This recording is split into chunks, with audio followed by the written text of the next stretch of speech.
ఇండియాలో most valuable educational tech company ఇప్పుడు almost collapse అయిపోయింది. అదే కంపెనీ అనుకుంటున్నారా? బైజూస్. అసలు బైజూస్ కి ఏమైంది? 2011 లో బైజూస్ స్టార్ట్ అయింది. ఆన్లైన్ లెర్నింగ్ అని ఎగ్జైటింగ్ గా lakhs of students and parents ని ఎగ్జైట్ చేసింది. కోవిడ్ టైంలో స్కూల్స్ అండ్ కాలేజెస్ క్లోజ్ అవడం వల్ల వీళ్ళ బిజినెస్ స్కై రాకెట్ లా పెరిగింది. Investors billions of dollars invest చేశారు అండ్ కంపెనీ వాల్యూ కూడా బిలియన్స్ కి చేరింది. కానీ ఇక్కడే అసలు ప్రాబ్లం స్టార్ట్ అయింది. బైజూస్ ఫాస్ట్ గ్రోత్ కోసం చాలా కంపెనీస్ ని అక్వైర్ చేసింది. బైజూస్ డౌన్ ఫాల్ గల రీజన్ హెవీ స్పెండింగ్, లాసెస్ ని పెంచుకుంటూ వెళ్ళిపోవడం and financial issues and management problems. ఇవి కంపెనీని చాలా దెబ్బతీశాయి. ఈ కంపెనీలో ఇన్వెస్ట్ చేసిన ఇన్వెస్టర్స్ కాన్ఫిడెన్స్ పడిపోయింది.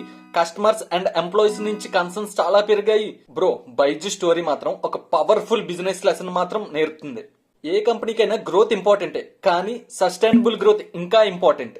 అఫ్ కోర్స్ బిజినెస్ ని ఫాస్ట్ గా గ్రో చేయడం కష్టమే, కానీ ట్రస్ట్ ని మెయింటైన్ చేయడం ఇంకా కష్టం.